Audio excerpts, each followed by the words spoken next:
Hello and welcome to the Child Psych Podcast. I'm Tanya Johnson, registered psychologist, registered play therapist, co-founder of the Institute of Child Psychology, and probably most importantly, a mum. I am thrilled to be here today with Joseette Ka. Welcome, Joseette. Hi, Tanya. Thanks for having me. Quick introduction. Joseette is a parent coach and ambassador from Unplugged Canada. We're going to be chatting all about Unplugged Canada today. Quick introduction to Unplugged Canada. Unplugged Canada's mission is to educate parents about the risks of early smartphone use and inspire a collective commitment to restore childhood. Through advocacy, resources, and an online pledge, which we're going to talk more about, Unplugged Canada empowers parents to unite in the creation of a smartphone-free childhood. So many questions for you, Joseette. Indeed. Where do we even start? Let's start with, how did Unplugged Canada come to be? Okay, so it was founded by Jenny Perez, who has such a passion for kids' mental health. And for her to see the deterioration that's going on in our children in so many societies, not just our own, but across the world, particularly in developed nations. And it was truly like she really wanted to take action. And she knew of Wait Until 8th in the US. So she called the founder of Wait Until 8th. And she asked, hey, can we have a chapter for that in Canada? And Brooke Shannon, who's the founder there, said, I'm kind of keeping this in the US, but you might want to start your own movement and I'd be happy to support you. So that's what Jenny did. But it was all driven by passion. Her and I, we have 9-year-old children. We're trying to put some sort of container. We're hoping that there's some containment by the time in a few years, where like the expectation is that our kids are going to ask for a phone. And we really want to do our part in changing that trend. It's amazing. I've got a 9-year-old kiddo too, and it's high on our minds already. Wait Until 8th, for people who aren't familiar, can you talk a little bit about what that is and why that was the seed of where this all started? Okay, so Wait Until 8th was also, it's essentially a grassroots parent movement to keep children off of phones until grade 8. They have now made it until the end of grade 8. So if you can at least wait until that time, you're a little bit ahead of the game. And so ours is what we say, our pledge is keep your child smartphone free until the age of 14. Okay. And reasons for that. I know that this is something that parents all over the world are grappling with, is when do I give my kid a phone and what do I need to be aware of?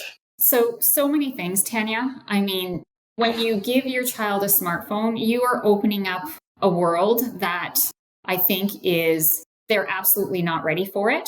The amount of inappropriate content from various, not just websites, but essentially the apps that they have access to can be incredibly just dangerous to their development. The sleep deprivation that comes with it, all the attention fragmentation, the risk of addiction, like this addiction is so real in our children. Social isolation, cyberbullying, it just opens up to a world that they're really not ready for. They're still so incredibly little at 14 anyway, aren't they? Absolutely. And then there's the whole gender thing. How does it affect them differently?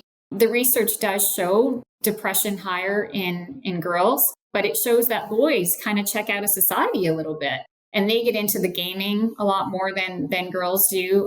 You don't really want to also expose them, particularly like the boys, to just inappropriate content like porn, right? Like there's, unfortunately, it's kind of nobody really likes to talk about this, but there's 12-year-olds addicted to porn already. Yeah. So what are your thoughts on an appropriate age? Can you tell me why you have chosen the age that you've chosen? Why Unplugged Canada has chosen the age that they've chosen? Okay. So initially when we talked about this, Jenny and I, we wanted it to be a little bit older, but we knew that it would be a really tough battle. And 14 was a place where we felt we could get a win. So in grade 8, I think kids are 13. In 14, in most provinces, they're starting high school. Here in BC, actually, high school starts in grade 8. So we just feel 14 was a good place to start from. It's also what Jonathan Haidt recommends. But I think I want to say so that the 14 piece is getting the phone. And then let's really, even if they get some form of phone, you want to keep them off social media until at least the age of 16. Okay. And I think that's it's a battle, but it's a battle I think we have to be prepared to fight as parents.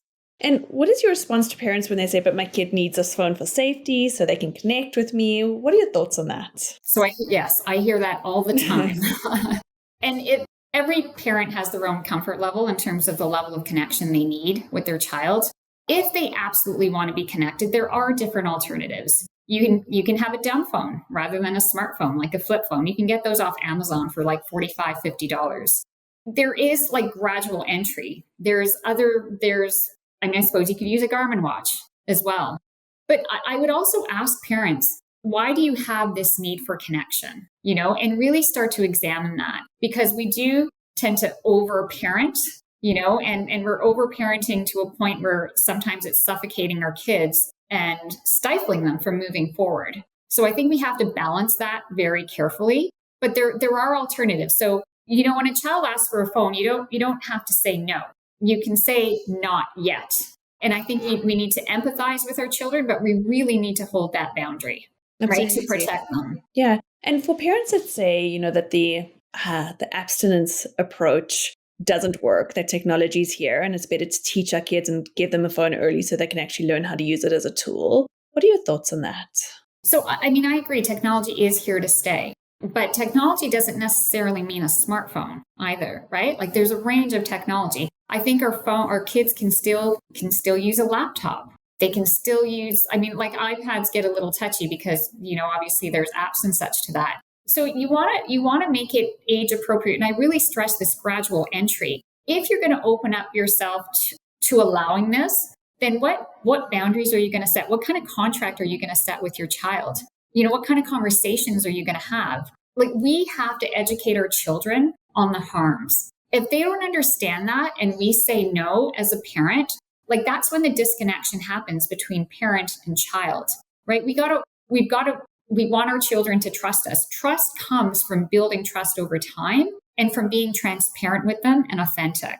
So if they understand that when we say no, it's coming from a place of love and concern, they're much more likely to accept that no. They may still be really upset about it, but we need to hold that boundary. I think the other thing is, let's teach our kids resilience because we want them to be okay in the face of others with phones, right? Like, so if their friends has a phone, like I want my child to be like, I get that you have a phone, but in our family, my mom doesn't allow it or my parents don't allow it. And him, being okay to say that. And if I've given him 10 reasons why he can't have a phone, I'm hoping that'll build some confidence and leadership skills so that he can say, I'm okay with this for now. So with your child right now, are you already having these conversations with them about your thoughts on the phone and why you don't want them to have access to a phone? 100%. Yeah, he's very well aware of it. He knows that he's not getting a phone. Right now we're saying 14. I don't know what it becomes in a couple of years. What I'm hoping that in a couple of years, that there's enough parents that have signed a pledge on our platform, like Unplugged Canada, to say that there are so many people who feel this way that in a couple of years, the norm is not that every child has a phone, right? We begin to reverse that phone. My hope is in 5 to 10 years, if we see a child with a smartphone, it becomes as surprising as seeing a toddler with Coca-Cola, right? That's where we need to get. And, Tanya, like we can't rely on government policies to take care of our kids, and we can't rely on these heavy tech companies to take care of our kids. It's just not happening fast enough. So as parents, we need to unite. And if we can all unite and feel this way, it just gives more impetus and rise for other parents to follow those same footsteps. And I think that that's often what I've heard from parents is that something feels off with the rush to give kids technology, but they feel really, really alone. And I think that that's one of the biggest obstacles that parents face is all the friends are getting a phone, my kid keeps on asking me, and eventually we kind of cave and go, okay, I'm going to keep those limits up, I'm going to keep checking in on their phone. But I think eventually the tide of social media does pull children away.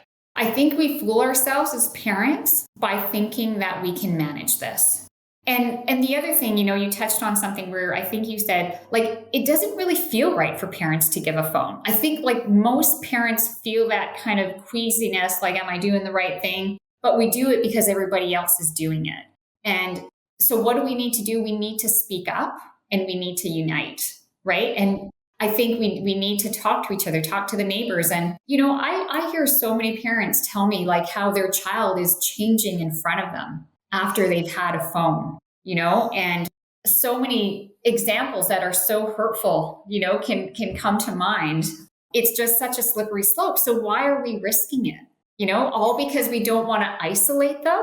And I always say, like, we have to balance that fear of isolating our kids with the more realistic outcome of what can happen by giving it to them when they're not ready. Absolutely. Absolutely. And I know Unplugged Canada, a big part of your mandate is kind of reclaiming childhood for our kids. Yeah. And when you think about that, what does that mean exactly? Oh my God. Tanya, I am such an advocate for outdoor connections and real life connections. And, you walk down so thankfully now the schools are phone free, at least in some provinces. And it's great to see. But prior to that, you could walk in a schoolyard after school and see a row of children sitting beside each other, all on their cell phone, looking down, not communicating, not playing. So reclaiming childhood is about being connected to the outdoors and being connected to others, but also being connected to self, and I feel like the children that are, coming through this today, there's just no time to sit with yourself because every minute of the day that they have free, they are attached to a phone. I have been on vacation with families who have young teens and they're walking into walls because they're moving from one room to another, looking at their cell phone. And, Tanya, when I hear things like, if my son's at a pool party and there's a boy who wants to come out of the pool because he's dying to go play a video game, like it breaks my heart. Kids are wanting to leave their camping sites to go back home to game or to leave a theme park when they're on vacation because they want to get back to their phones.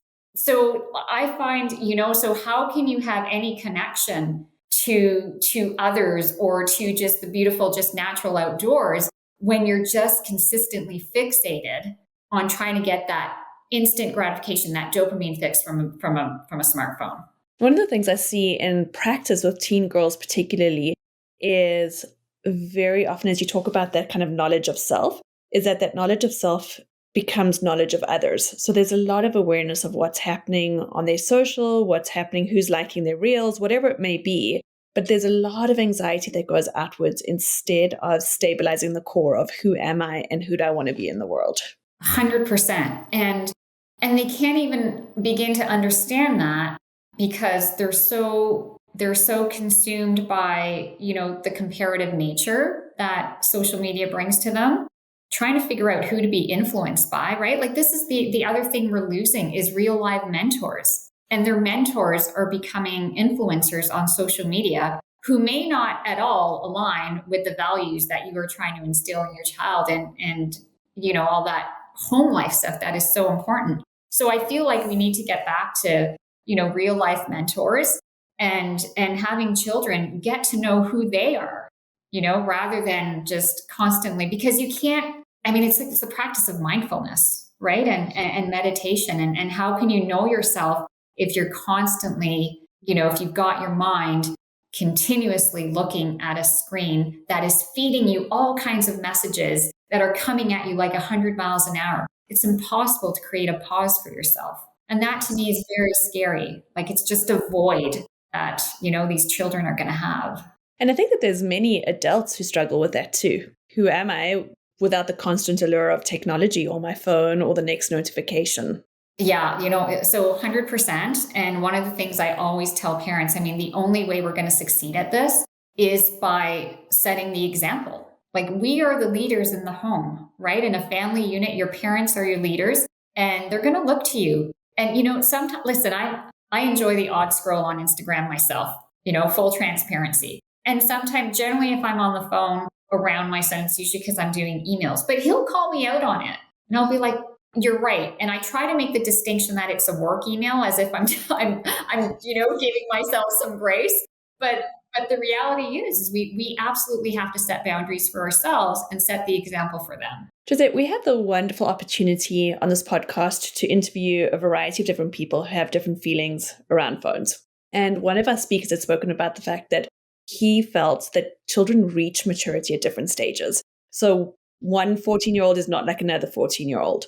So phone age should be based on maturity versus chronological age. So yes, I would agree. But when you've got a movement like ours, we try to keep it as simple as possible. But absolutely, like as a parent, you have to know your child, And then there's the aspect of when there's neurodiversity, like ADHD as an example. Well, that means they're even more prone to addiction, right? So is 14 the right age for that child?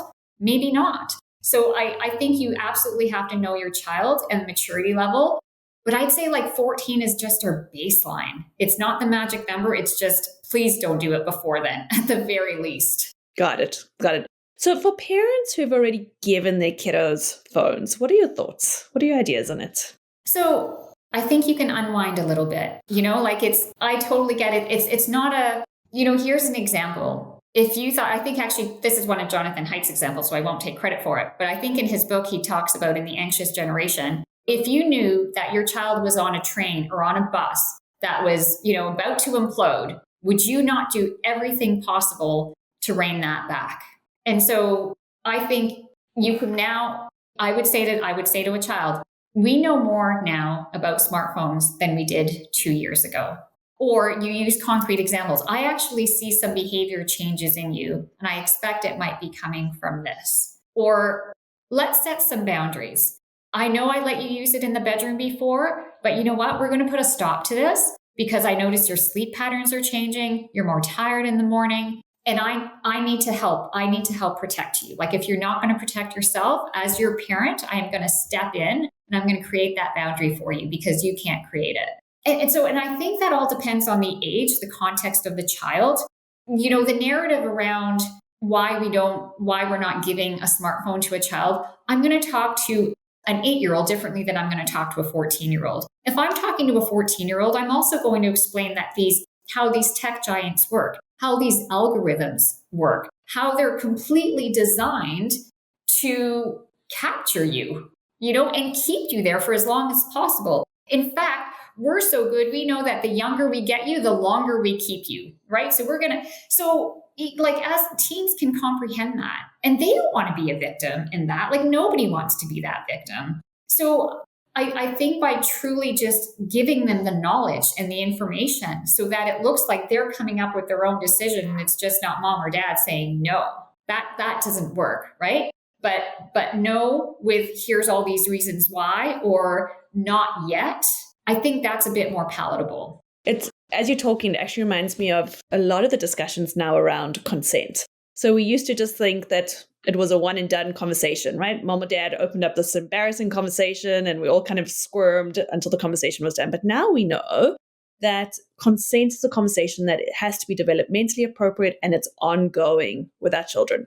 And as you talk about technology, sounds exactly the same, exactly what you're saying here, is that it's an ongoing conversation that is adjusted as the child develops so that they know what the reasons are and it becomes more of a joint decision instead of this is mom putting something onto you.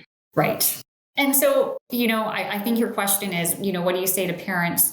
They've already given it to it. I do think there's hope. I think you can unwind. And the other thing I would encourage is even if they do have a phone, what does it feel like to be smartphone free for a day? And have that child sort of experience that. And are they feeling anxious? Are they feeling like they're just incomplete that day? That speaks volumes. Like if you can then have a rational conversation to say that felt really tough for you. And so what does that tell you, right? Let's see what they come up with. But it's like that whole feeling of withdrawal. If you're feeling that withdrawal, then there's a problem. If it feels, hey, you know what, mom, that was okay. But I don't think that's how teenagers feel. When they've done some studies in the UK with certain schools where they took their phones away, the kids say they're anxious for a little bit and they were really concerned about it. But after some time of not having it, they figure it out again, and they do start talking and they're way more focused in class and they're connecting to each other. So Tanya, I wholeheartedly believe that we can change this. Absolutely. Yeah, and Josette, one of the things that I often say when clients come in and the focus is on the client's tech use, so let's say it's a teenager, is that defenses come up really quickly until I pull in the whole family and we sit as a whole family and go, let's talk about everybody's tech use and what do we want in terms of technology? Where are we putting limits? What are we all agreeing to? And the conversation shifts altogether when the kid goes, oh, okay, good. It's not just me. And yes, dad is on his phone a lot. Mom takes her phone to bed every night. Let's talk about everybody. And suddenly there's a whole climate shift in the conversation. Yeah, I would agree. And I think, Tanya, it doesn't get disciplined because parents know the concerns they have with their tech use, right? And then they feel hypocritical telling their children. I also think this is a really huge problem because I was really surprised when we were doing all of these seminars through Unplugged. Like a lot of the feedback was coming back like, I had no idea that it could be this bad. And so one of our goals is to truly raise awareness around this, And I think like it's so systemic. Like phones are convenient, Tanya. It's so convenient to hand your child, whether it's an iPad, a smartphone, and, TV, and like, I need to cook, I need to clean, I need to take a breath after work. Like if it's pretty stressful to have two parents commuting, both working, and then coming home to do all of that stuff. It is so much easier to be like, sure, take your phone and just leave me alone for a minute. And so we just, listen, being a parent is hard. I think being a parent today is harder. And it comes with the territory, but we have to remember, like we chose this and we have to step up to this. And sometimes it just takes resilience. And we need to find that to protect our kids. Beautiful, beautifully said as well. Joseette, how does the pledge work? We mentioned the pledge at the beginning of the podcast. How does that work? Yes. Okay, so it's pretty easy. So essentially you go online to unpluggedcanada.com and you'll see a screen that says sign the pledge. And essentially you're making a declaration that says, I'm going to keep my child smartphone free until the age of 14. You can put the child's name on it in there, that we ask for the child's name, but if you want to put a nickname for privacy purpose, that's totally fine. The pledge becomes, we call it an active pledge when there is 5 pledges from the same grade of that same school. And what that means is when the pledge becomes active, we're able to share emails of those parents to those who have signed, just so we can create some community for those parents. It doesn't, like if there isn't 5 parents that don't sign, it doesn't mean that the pledge means nothing. Your numbers are counted. It's just not technically active where we're sharing some information so you can kind of create that community. The reason why we ask for the pledge, Tanya, is because there are some parents that say like, okay, like I won't do that, but your child's like 9. I don't know what it's going to feel like 5 years from now. But when you make a declaration and you put it out loud publicly, I mean, neuroscience tells us that you are more likely to keep that promise, that declaration. And we want it for numbers. The reason why we want the numbers is so that people don't feel alone. So I can say like, we've got over 1,000 pledges and it is just growing and growing. And that gives parents the impetus to be like, okay, I'm not the only one. I'm going to sign this too, right? For the exact same reason we're giving cell phone or smartphones. It's that same philosophy of just like, let's do this in volume. Let's do this in community. So. And how many pledges have been signed so far? We have well over 1,000 pledges now. Oh, amazing. Absolutely. And we just started, we only officially launched in September of 2024. So we're getting traction. We've been on CBC numerous times. I'm going to be doing like a little interview with like a news channel in Niagara Falls tomorrow. So people are finding us and it's super exciting and it gives me hope. What are the next steps for Unplugged? To continue to raise awareness and bring the movement across Canada as quickly as we can. Incredible. Incredible. Joseette, for people who want to find out more about Unplugged, where can they go? Unpluggedcanada.com. And they can also follow us on Instagram at Unplugged Canada. And for people who want to find out more about you, where can they go? I'm at kaleacoaching.com. So CALLEJA. kaleacoaching.com, or they can just contact me by email at Joseette@kaleacoaching.com. Beautiful. And we'll just put all of those links in the description below. Joseette, your message is so important and I think so refreshing because it offers parents an alternative. So parents can look at all of the information out there and go, what works for my family and what feels right? Again, going back to that value system. And I know that there's parents listening in going, this is what makes sense for me and for my family. Yeah, I think parents have to follow their intuition more than ever. You know, when it doesn't feel right, there's a reason why it doesn't feel right. And there are alternatives. And I really encourage, remember, you're not saying no, you're saying not yet. And then we can move into a gradual entry program that works for your child. I love it. And I think the other thing that I really took from you is we're also not saying no to technology. The emphasis 100%. here, the emphasis is no to a smartphone. Exactly. Thank you so much for your time. Yeah, thank you, Tanya. Have a great day. You too.